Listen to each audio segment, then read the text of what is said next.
आप सभी ने भारतवर्ष शब्द का श्रवण किया होगा एवं आप सभी ने जम्बूद्वीप भी सुना होगा। तो हमारा जो देश है जिसमें हम निवास कर रहे हैं, यह भारत के नाम पर इसका नामकरण हुआ है। यह आप सभी जानते होंगे भली भांति रूप से।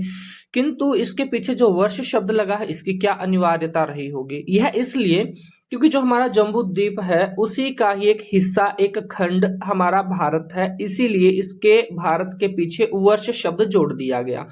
क्योंकि वर्ष शब्द हिंदी भाषा में साल अर्थ देता है, लेकिन संस्कृत भाषा में वृष धातु से निष्पन्न यह वर्ष शब्द एक अलग भिन्न अर्थ देता है। जैसे देश, राज्य, क्षेत्र, भूभाग या भूखंड, ऐसा तात्पर्य है वर्ष शब्द का। इसीलिए हम भारतवर्ष शब्द का प्रयोग करते हैं।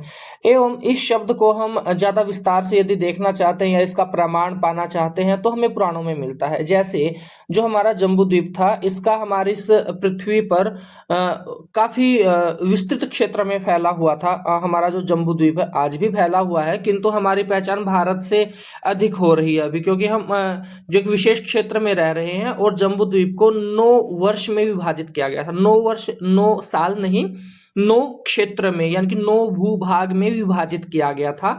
और इन्हें विभाजित करने वाले भी कोई और नहीं, पर्वत है। और 7 पर्वत, उन पर्वतों को भी हम वर्ष पर्वत या वर्षगिरि के नाम से संबोधित या संप्रेषित करते हैं।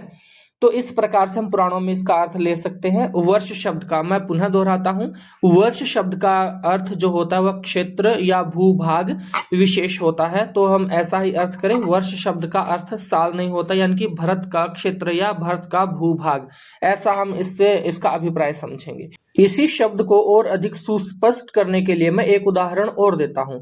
जैसे कि हम घर में कोई भी पूजा पाठ इत्यादि कोई कर्म करवाते हैं तो पंडित जी संकल्प करवाते हैं, और उस संकल्प में क्या यही तो बोला जाता है, जम्बू द्वीपे भरतखंडे या भारतवर्षे। तो जम्बू द्वीप में जो भरतखंड है या जो भारतवर्ष है, यानी कि भारत क्षेत्र जो है, यानी कि भारत नामक जो भूभाग है वह। तो ऐसा करके हम संकल्प भी करते, तो वहां पर भी ऐसा हमें सुनने को मिलता है। धन्यवाद।